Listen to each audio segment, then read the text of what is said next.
आप सभी को जय मसीह की। प्रभु आप सभी को बहुत आशीष दे। आज हम जान पाएंगे इस बारे में कि परमेश्वर अपनी सेवा के लिए किसको खड़ा करता है।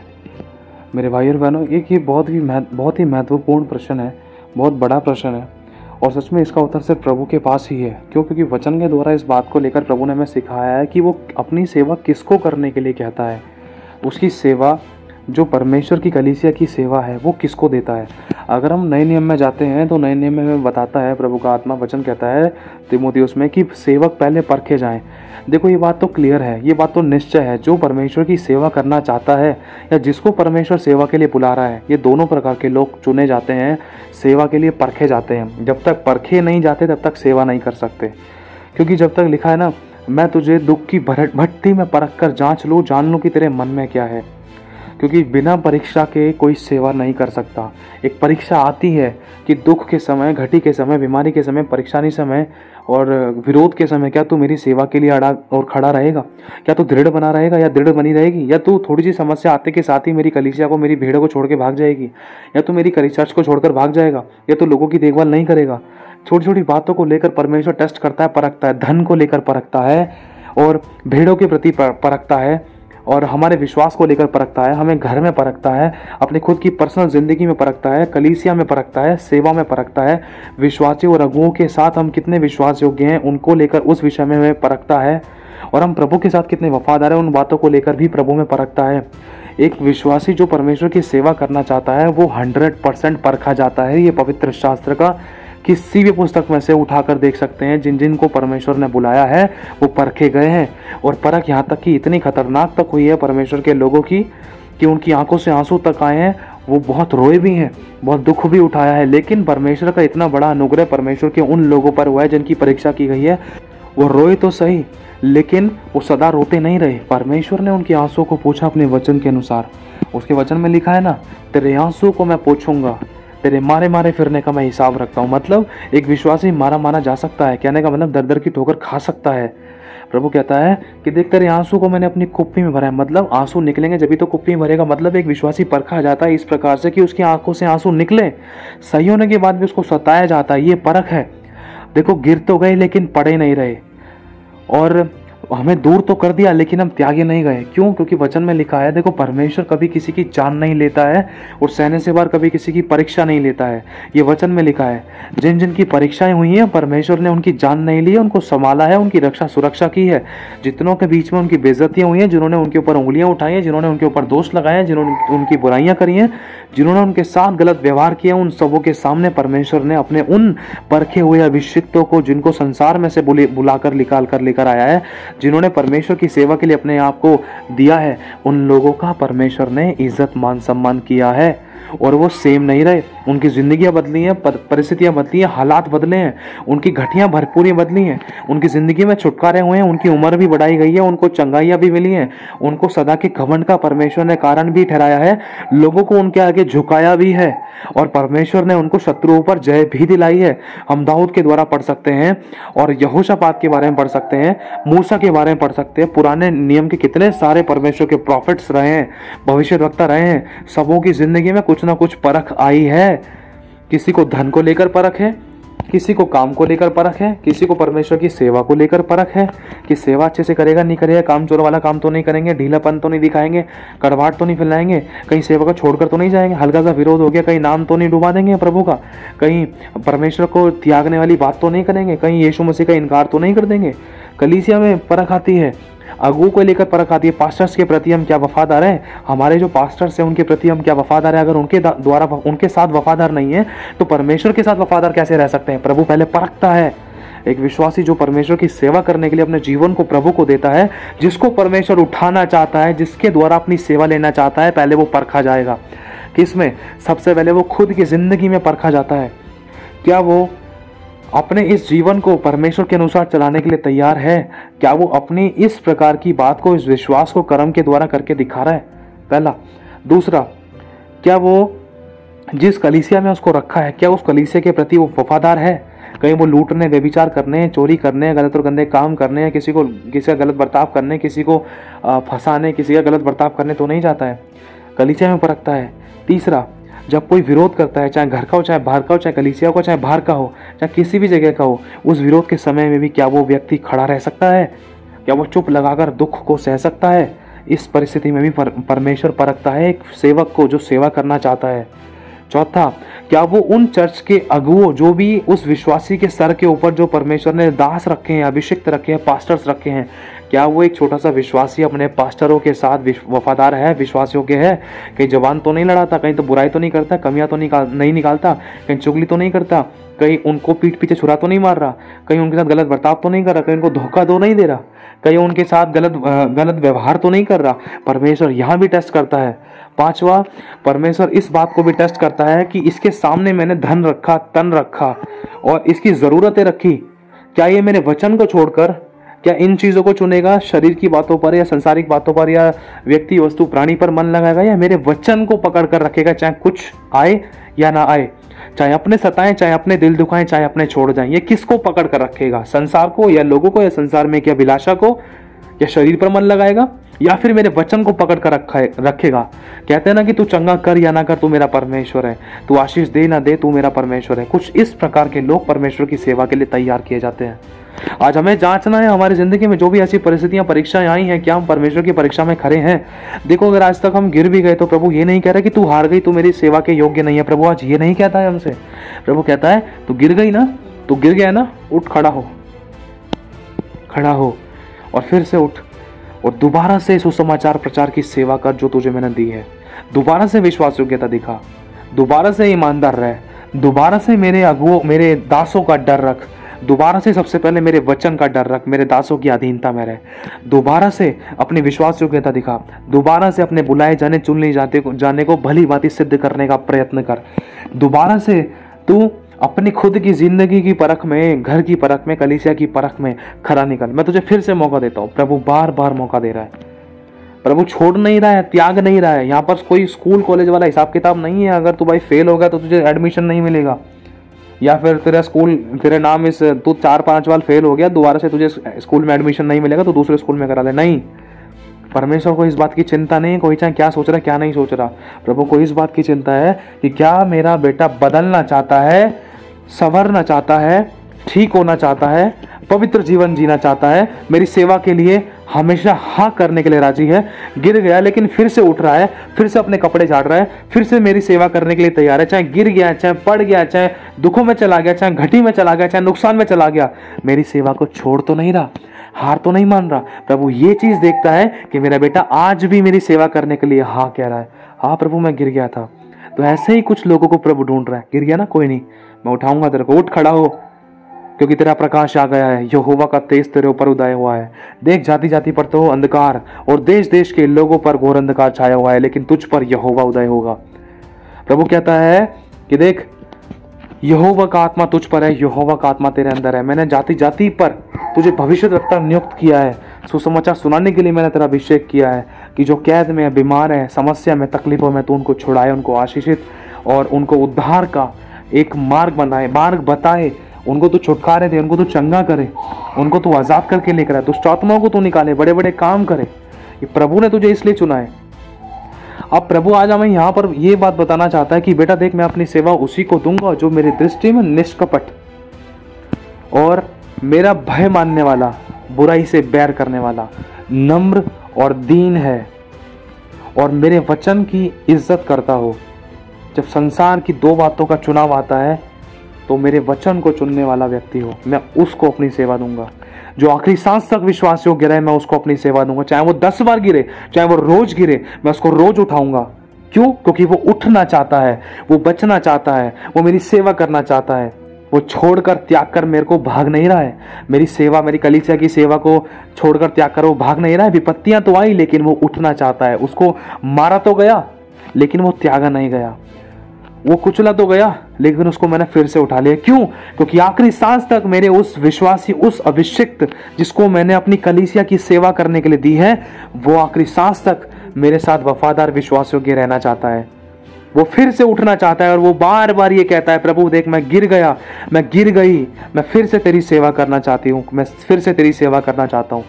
कुछ ऐसे लोगों को परमेश्वर खोज रहा है जिनको वो अपनी कलीसिया की रखवाली करने के लिए एक प्रधान ठहराए, एक अधिकारी ठहराए, एक पास्टर, एक याजक के रूप में परमेश्वर एक अभिषिक्त करके संसार से अलग करके ठहराए।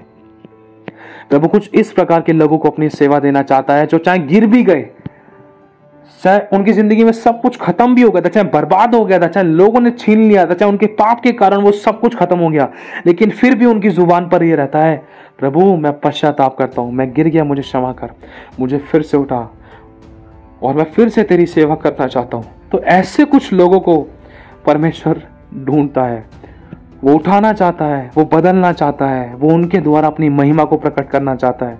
उसको बुद्धिमान, ज्ञानी, समझदार नहीं चाहिए, उसको ऐसे लोग चाहिए जो टूटे और पिसे मन के हैं, जो अपने जीवन को प्रभु के लिए देते हैं, जो चाहे कुछ मिले ना मिले तब भी प्रभु की महिमा करते हैं, प्रभु को पुकारते हैं। चाहे सबने छोड़ दिया, सबने त्याग दिया, सबने चाहे इस्तेमाल किया, चाहे कूड़े के समान उनको दूध में से मक्खी के समान उनको जब निकाल कर फेंक दिया, तब भी वो लोग संसार से और संसार में की वस्तुओं से बैर करके परमेश्वर के पास आते हैं। वो चांटे के बदले चांटा, गाली के बदले गाली नहीं करते, वरन चाहे गिर भी जाए, चाहे कितना भी सताए गए हैं, तब भी वो यही कहते हैं, प्रभु मैं तुझसे प्रेम करता हूँ, मैं गिर गया था, प्रभु उन लोगों को माफ कर, मैं फिर से उठकर तेरी सेवा करना चाहता हूँ। तो ऐसे लोगों की तरफ परमेश्वर की दृष्टि जाती है, अरे ये मेरे ग्रहण योग्य है, इससे मैं अपनी सेवा लूंगा, इससे मैं अपनी महिमा लूंगा। क्यों? क्योंकि ये गिर तो गया था, इसको सताया गया तो भी ये सहता रहा, इसको दुख दिया गया तो भी ये चुप रहा, इसके साथ गलत व्यवहार किया गया तो भी इसने अपनी जिंदगी, अपने मन पर, अपने शब्दों पर चुप्पी लगाई, और फिर भी आज ये उन लोगों को क्षमा करता है, क्षमा करती है, और फिर से उठकर सिर्फ एक ही शब्द कहता है कि प्रभु मैं गिर गया था, प्रभु मैं गिर गई थी, मेरे पापों को क्षमा कर, और जिन्होंने मेरे साथ गलत बर्ताव किया उनको भी तो क्षमा कर, और प्रभु मुझे अपनी सेवा के लिए फिर से उठाकर खड़ा कर। मैं तेरी सेवा करना चाहता हूँ, मैं तेरी सेवा करना चाहती हूँ, मैं अपना जीवन तुझे दे चुका हूँ, तुझे दे चुकी हूँ। तो कुछ ऐसे लोगों को परमेश्वर खोज रहा है जो आत्मा और सच्चाई से उसकी आराधना करें, जिनकी जिंदगी में भी वो परमेश्वर की सेवा के लिए अड़े रहे, प्रभु की उपस्थिति में बने रहे और उसकी सेवा के लिए हमेशा खड़े रहे। मेरे भाई और बहनों, तब भी उन्होंने परमेश्वर की सेवा करना नहीं छोड़ा। तो कुछ ऐसे लोगों को परमेश्वर चुनता है, ऐसे लोगों को अपनी सेवा देता है, चाहे कितने भी आंधी तूफान या बाढ़ें आए। प्रभु ने कहा है तू जल में होकर जाए, पानी तुझे डुबा ना सकेगा, तू आँच में होकर चले, आँच तुझे ना लगेगी। लेकिन फिर भी परमेश्वर अपने अभिषिक्तों को, अपने चेलों को, जिनको अपनी सेवा देना चाहता है, प्रभु उनको परखता है। अगर जिसकी परीक्षा नहीं हुई, जो परखा नहीं गया, या जिस पर डांट नहीं आई, जिसको डांटा नहीं गया, जिसकी पिटाई नहीं हुई या जिसकी ताड़ना नहीं हुई, वो परमेश्वर का पुत्र है ही नहीं, ये पवित्र वचन में बताता है। तो मेरे भाई और बहनों, अगर परमेश्वर आज हमें डांटता है, फटकारता है या हमें दंड देकर हमारी ताड़ना करता है ना, तो हमें चुप रहकर उसको सहना है और धन्यवाद ही रहना है कि प्रभु तेरा धन्यवाद, तूने हमें अपना पुत्र बनाया, तभी तो तू हमें हमारी ताड़ना करता है कि हम गलत मार्ग पे ना जाएं, हम दंड ना भोगें, हम मृत्यु लोक ना जाएं, हम अधोलोक ना जाएं। प्रभु तो हमें बचाना चाहता है, दंड देकर हमारी ताड़ना करता है कि हमारे प्राण नरक में ना जाएं। छोटा सा यहाँ पर दंड उठाना भला है कि वहाँ पर जाकर अधोलोक में दंड ना उठाएं। इसलिए प्रभु हमें बचाना चाहता है, हमें बतलाना भी चाहता है, मेरे बच्चों मैं तुमसे प्रेम करता हूँ, तुम्हें बचाना चाहता हूँ। जैसे बाप उस बेटे को डांटता है, मारता है, जो बेटा पाप कर बैठता है या चोरी करता है, बाप अपने बेटे को इसीलिए मारता है कि दोबारा से चोरी ना करे, आज 2 रुपये की चोरी करी, कहीं 2 लाख की चोरी ना कर बैठे। इसलिए एक बाप अपने बेटे को मारता है कि उसने पाप किया, शैतान को मौका दिया है, जो उसने बोया है वो उसको काटना पड़ सकता है। अगर इसने पश्चाताप नहीं किया तो कुछ गलत भी हो सकता है, कुछ और शैतान को अवसर मिल सकता है, बहुत कुछ खो सकता है। तो इसलिए एक पिता अपने बच्चों की ताड़ना करता है। कई बार परीक्षाएं भी ऐसी होती हैं कि परमेश्वर अपने सेवकों को ऐसे परखता है जिसमें वो चाहता है कि वो खरे बने, कि कोई भी अगर परमेश्वर के सेवक को देखे तो वो परमेश्वर के सेवक पर कभी जिंदगी में उंगली ना उठा सके। कोई ऐसी बात, विचार, व्यवहार और काम, ऐसे शब्द, ऐसी परिस्थितियां उस परमेश्वर के चुने हुए सेवक के अंदर ना पा सके, ना तो दोष लगा सके। परमेश्वर के सेवक अंदर बाहर सब प्रकार से खरे दिखने चाहिए। इसलिए परमेश्वर, सच्चा परमेश्वर, स्वर्गीय परमेश्वर अपनी पवित्र सेवा, अपनी पवित्र कलीसिया की सेवा, अपनी कलीसिया की रखवाली की सेवा, अपने भवन की सेवा ऐसे ही हर किसी को नहीं दे देता है। उसका नाम बहुत पवित्र है और वो नहीं चाहता कि उसके नाम पर कोई कीचड़ उछाले या कोई उंगली उठाए या कोई दोष लगाए। इसलिए जो उसकी सेवा करना चाहता है वो परखा जाएगा, चाहे वो व्यक्ति अपने आप से खुदा की, परमेश्वर की सेवा करने के लिए अपने जीवन को दे, या फिर परमेश्वर अगर किसी व्यक्ति को सामने संसार में से बुलाए उसको सेवा के लिए, परखे दोनों जाएंगे।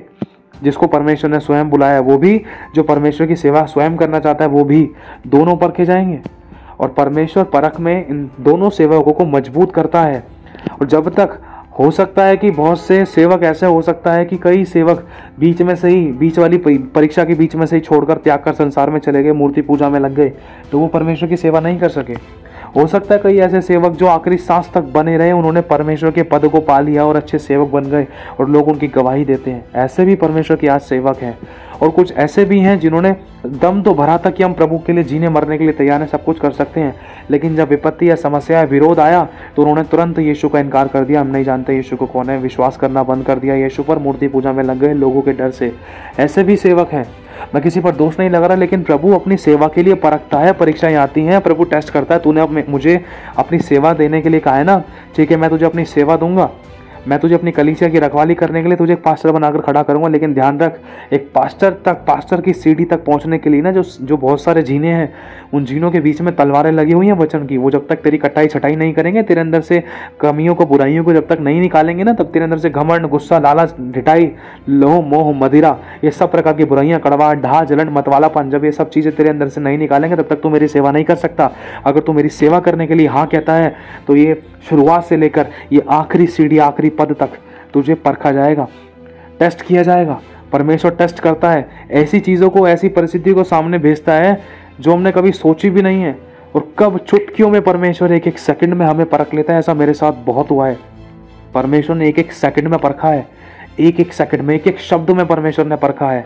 अपनी पर्सनल जिंदगी में, घर की सेवा को लेकर, कलीसिया की सेवा को लेकर, अगुओं के साथ की सेवा को लेकर, और मतलब अपने फैमिली की सेवा को लेकर, परमेश्वर की चर्च की सेवा को लेकर, धन की सेवा को लेकर, काम की सेवा को लेकर, छोटे छोटे कूड़ा उठाने तक की सेवा को लेकर परमेश्वर टेस्ट करता है कि तू करेगा या नहीं करेगा। करेगा तो किस भाव से करेगा, किस स्वभाव से करेगा, किस विचार से करेगा। बहुत सारी चीज़ों को लेकर परमेश्वर ने कई बार सामने ऐसी ऐसी चीज़ें रख दी हैं, टेस्ट करता है कि तू क्या चुनेगा। सेवा करना चाहता है ना मेरी, तू चुनेगा क्या चुनेगा, देखता हूँ मैं तुझे, चुन, देख ये भी तेरी ज़रूरत है, वो भी तेरी ज़रूरत है, इसके बिना तो ऐसा हो जाएगा, इसके बिना तो वैसा हो जाएगा, लेकिन फिर भी तू क्या चुनेगा। वचन चुनेगा या संसारिक बातें, विचार, व्यवहार चुनेगा, या लोगों को चुनेगा, या वो तुझे छुड़ाएगा, वो तुझे बचाएगा। तू किसको चुनेगा, मुझे, मेरे वचन को चुनेगा, या तू उन सब चीज़ों को चुनेगा जो तेरे वेलफिशर है, तो उनको चुनेगा।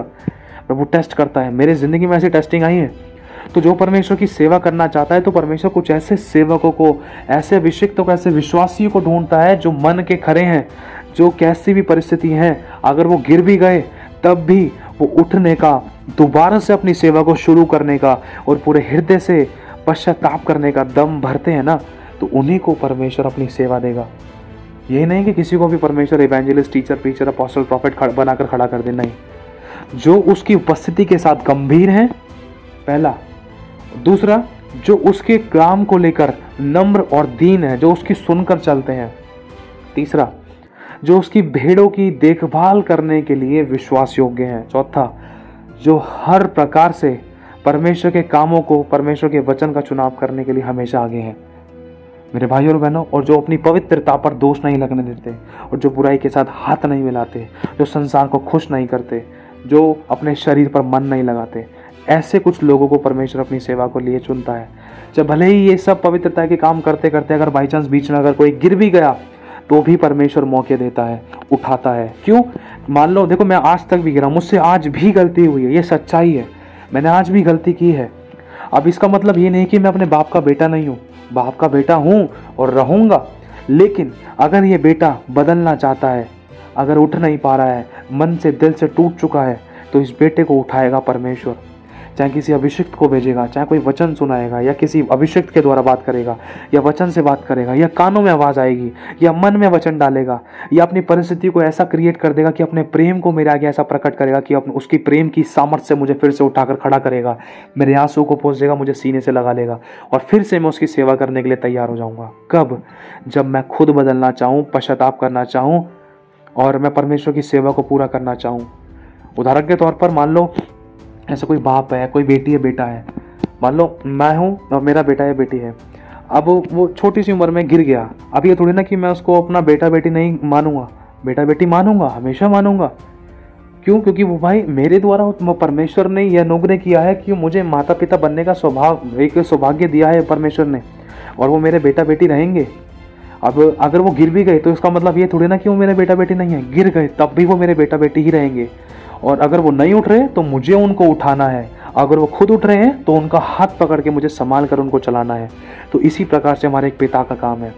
चाहे परमेश्वर की सेवा करते करते बीच में भी अगर हम गिर गए, चाहे कितनी बड़ी गलती हो गई थी हमसे, अगर हम पश्चाताप करके माफ़ी मांग कर, लोगों को भी क्षमा करके, अपने दिल से अपनी गलतियों को प्रभु के आगे खोल कर मान कर अगर दोबारा से उठने के लिए तैयार हैं, उसकी सेवा को फिर से पूरा करने के लिए तैयार हैं, तो कुछ ऐसे सेवकों को परमेश्वर ढूंढ रहा है जिनके ऊपर अपनी कलीसिया की जिम्मेदारी दे। अपनी कलीसिया की जिम्मेदारी वो हर किसी को नहीं देता है, और ये बहुत बड़ा अनुग्रह है। जिसको परमेश्वर उठाता है, धरती पर कोई भी व्यक्ति, कोई जात, कोई इंसान, कोई वस्तु, कोई प्राणी, कोई आत्मा उसको गिरा नहीं सकती है। ये प्रभु के वचन का चैलेंज है। ध्यान रखना इस बात का। हम पुराने नियम में पढ़ सकते हैं, कोई आंधी तूफान, समुद्र, पानी, आग कोई रोक नहीं सका। शद्रक मेशक अबेदनगो के बारे में पढ़े, आग उनको जला ना सकी। उनको आग में डालने वाले वहीं तुरंत मर गए, लेकिन शद्रक मेशक अबेदनगो आग के भट्टे में उनको आंच ना लगी। ये लिखा है, आप पढ़ सकते हो साफ। समुद्र तक भी बीच में से चीर दिया गया, समुद्र भी रास्ते नहीं रोक सका। परमेश्वर के अभिषिक्तों के जिन्होंने अपनी जिंदगी प्रभु को दी है, जिनको प्रभु ने उठाया है, किसी के बाप में दम नहीं है कि कोई उनकी टांग खींच ले। अगर टांग खींचेगा तो या तो लात खाएगा या तो वापस खींचा चला आएगा। ऐसा होता है, ये तो सच्चाई है। क्योंकि परमेश्वर जब किसी को सेवा देता है तो वो किसी को गिरने नहीं देता। अगर गिर भी गया तो हाथ पकड़ के ऐसे थाम कर रखता है, उसको मरने नहीं देगा, उसको डूबने नहीं देगा, उसको सत्यानाश नहीं होने देगा। देखो, धरती पर हम आए हैं, परमेश्वर के अनुग्रह से प्रभु ने हमें भेजा है। देखो, एक बार जीना, एक बार मरना है। जो आया है, कोई हमारा पट्टा नहीं लिखवा के लाया यहाँ पर कि यहाँ पे धरती पर हम हमेशा जीवित रहेंगे। ये शरीर रूपी जो ये जीवन है, ये तो एक न एक दिन हम सभी को सो जाना है। एक न एक दिन हम सभी को सो जाना है। एक जो जैसे अगर प्रभु आता है तो जीवित हैं जो प्रभु के पास जिंदा उठा लिए जाएंगे, बदल जाएंगे। जो मर चुके हैं उनका भी रूप बदल जाएगा, वो भी उठ खड़े होंगे। ये मोमेंट अलग है। देखो, लेकिन जो इस समय सांसें ले रहा है, जो आया है धरती पर, उसको जाना ही जाना है। अब ये परमेश्वर के हाथों में है, लेकिन इसके बाद भी एक अनंत काल का जीवन है, एक अनंत काल की मृत्यु है। इस बारे में आप लोग जानते होंगे, लेकिन वो अभी हमारा टॉपिक नहीं है। लेकिन प्रभु आज हमें ये बतलाना चाहता है कि देख, मैं अपनी कलीसिया की रखवाली, कलीसिया की सेवा, मैं अपनी कलीसिया की जिम्मेदारी उसी के कंधे पर रखूंगा, उसी को दूंगा जो मेरे साथ विश्वास योग्य हो हर परिस्थिति में। चाहे वो गिर भी गया था, अगर वो फिर से उठने की इच्छा रखता है, फिर से बदलने की इच्छा रखता है, फिर से अपनी जिम्मेदारी को पूरा करने की इच्छा रखता है, तो मैं उसको 10 बार गिरे, चल 10 बार उठाऊंगा, मैं बार बार उठाऊंगा। क्योंकि प्रभु ने स्वयं कहा है, यदि तेरा भाई तुझसे माफी मांगे तो 7 बार के 70 गुना उसके पाप क्षमा कर, बार बार माफ कर उसको। लेकिन हमें ध्यान रखना है, हमें ऐसी कोई गलती नहीं करनी जिससे खुदा का दिल दुखे। हमें जानबूझकर भी गलती नहीं करनी। मुझसे भी हुई है, मैं भी एक्सेप्ट करता हूँ, लेकिन मैं गिर गया था, मेरे प्रभु ने मुझे फिर उठाया। कुछ दिन पहले मैं गिर गया था, मुझे फिर से प्रभु ने उठाया। मैं आज गिर गया था, प्रभु ने मुझे फिर से उठाया, मुझे पड़ा नहीं रहने दिया। मैंने इच्छा रखी, प्रभु मैं बदलना चाहता हूँ, मैं मरना नहीं चाहता, मैं दंड नहीं भोगना चाहता, प्रभु मैं नरक नहीं जाना चाहता। मुझसे एक गलती होगी, प्रभु मेरी कोई आशीष ना जाए, मेरे पापों को क्षमा कर, मैं फिर से तेरी सेवा करना चाहता हूँ। मैं विश्वास योग्य नहीं रहा, मैं नम्र दीन नहीं रहा, मैं तेरे पवित्र वचन के अनुसार नहीं चला, मैं आत्मा की अगुवाई में नहीं चला, मैं तेरे वचन के अनुसार काम नहीं किया, मैंने तेरे अनुसार प्रभु मैंने शब्द नहीं कहे, तेरे अनुसार मैंने व्यवहार नहीं दिखाया। प्रभु मुझसे गलती हुई, मैं गिर गया था, मुझे उठा ले, मुझे क्षमा कर। और प्रभु ने तुरंत मुझे उठाया, तुरंत मुझे क्षमा किया और मेरी ज़िंदगी में फिर से अपने आनंद को भरा, मुझे क्षमा करके अपने गले लगाया, फिर से वचन के द्वारा मुझसे बात करी, फिर से परमेश्वर ने मेरी वाइफ के द्वारा मुझसे बात करी। कई बार ऐसा होता है अपने लोगों के द्वारा, वाइफ के द्वारा, बच्चों के द्वारा, फैमिली के द्वारा, प्रचारकों के द्वारा, अभिषिक्तों के द्वारा, कई बार बाइबल के द्वारा हमसे बात कर लेता है, दीवार पर लिखे हुए शब्दों के द्वारा प्रभु कई बार हमसे बात कर लेता है। प्रभु बात करता है अपने बच्चों से, किसी ना किसी तरीके से उनको हिम्मत और याद देने के लिए वो बात करता है, सिर्फ उन्हीं से जो उसके लिए जीना चाहते हैं। गिर तो गए, कोई बात नहीं, तो भी पड़े नहीं रहे, क्योंकि यहोवा ने उसे उठा लिया। क्योंकि लिखा है, धर्मी चाहे 7 बार गिरे तब भी वह उठ खड़ा होगा, क्योंकि यहोवा उसे संभालता है। तो कुछ ऐसे लोगों को परमेश्वर अपनी सेवा के लिए चुनना चाहता है, जो आखिरी सांस तक विश्वास योग्य रहें, जो उसकी सेवा को पूरा करें, जो अपने लिए नहीं सिर्फ प्रभु के लिए जिए, जो उसकी सेवा पर और अपने जीवन पर, अपनी पवित्रताई पर दोष ना लगने दें। तो मेरे भाइयों और बहनों, अगर आप आज गिर भी गए हो, फिर से उठो। आप ये मत सोचो कि आपने कौन सी सेवा करनी। देखो, घर संभालना भी एक सेवा है, अपने बच्चों की देखरेख करना भी एक सेवा है, प्रभु के भवन में दान 10वें हिस्से बोना भी एक सेवा है, किसी को परमेश्वर के भवन तक लाना भी सेवा है, सुसमाचार सुनाना भी सेवा है, किसी को अपने हिस्से की रोटी देना भी सेवा है, अपने भी बच्चों को पालना भी सेवा है। अगर घर की सेवा अच्छे से नहीं कर सकते तो परमेश्वर की कलीसिया की सेवा, परमेश्वर के लोगों की सेवा नहीं कर सकते। ये वचन में लिखा है, सेवक पहले परखे जाएं। यदि वो अपने घर का अच्छा प्रबंध नहीं कर सकते, घर की अच्छी देखभाल नहीं कर सकते, तो परमेश्वर की कलीसिया की सेवा, परमेश्वर की कलीसिया की देखभाल कैसे कर सकता है? ये वचन में लिखा है। इसीलिए पहले परखे जाते हैं। और कभी हार मत मानना, कभी गिरना मत।